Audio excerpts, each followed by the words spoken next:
নমস্কার সবাইকে। এটা হচ্ছে উল্টো রথের দিন। তো আমরা এখানে চা খেতে গেছিলাম। তো আর এইদিকে দেখছি যে রথ নিয়ে সবাই টানতে টানতে আবার যাচ্ছে। তো সত্যি কথা বলতে না, আমাদের রথের দিন যাওয়ার কথা ছিল, তো ওই দিন সত্যিই যেতে পারিনি। আর আজকে মানে আমি জানতামই না যে আজকে উল্টো রথ।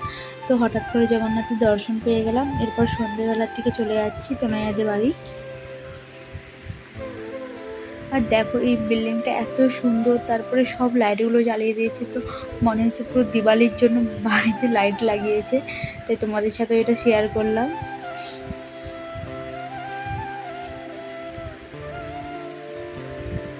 আর এই ভিডিওটা সত্যি বলতে একটু দেরিই হয়ে গেল, কারণ প্রচণ্ড ঠান্ডা লেগেছে যে কথা বলতে পারছি না।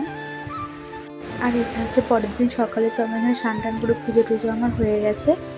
আর এটা কিচেন থেকে এনেছিল ডুস্কা আর হচ্ছে ঘুগনি। তো এই ডুস্কাটা হচ্ছে ঝাড়খণ্ডের একটা খাবার। তো হচ্ছে কিচেনে হয়েছিল, তাই বলেছিল নিয়ে চলে এসেছিলো। তবে এবারে খেয়ে দেখি কেমন। কিছুটা না ওই আমাদের এখানে গুড় পিঠা হয় না, ঠিক গুড় পিঠার মতো, কিন্তু আমরা এটা মিষ্টি দিই, এটাই মিষ্টি দেওয়া নেই আর ছোটো ছোটো। কিন্তু সত্যি বলতে গেলে খেতে খুব দারুণই ছিল।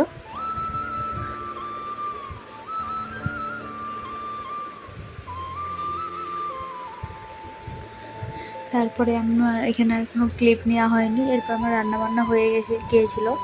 তো রান্নাবান্না হয়ে যাওয়ার পর আমি বসেছিলাম। তো এখানে চলে এসেছিলো একটা পার্সেল।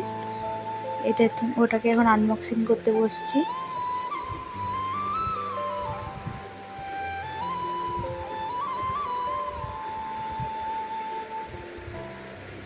এখানে ছিল একটা স্পিকার, অর্ডার দিয়েছিলাম।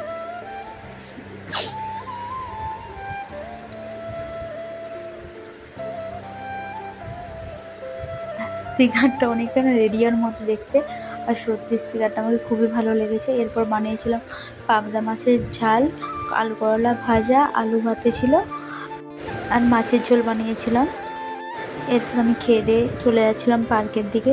তো আজকে ভিডিওটা এখানেই শেষ করছি। কেমন লাগছে জানাবেন সবাইকে। টাটা।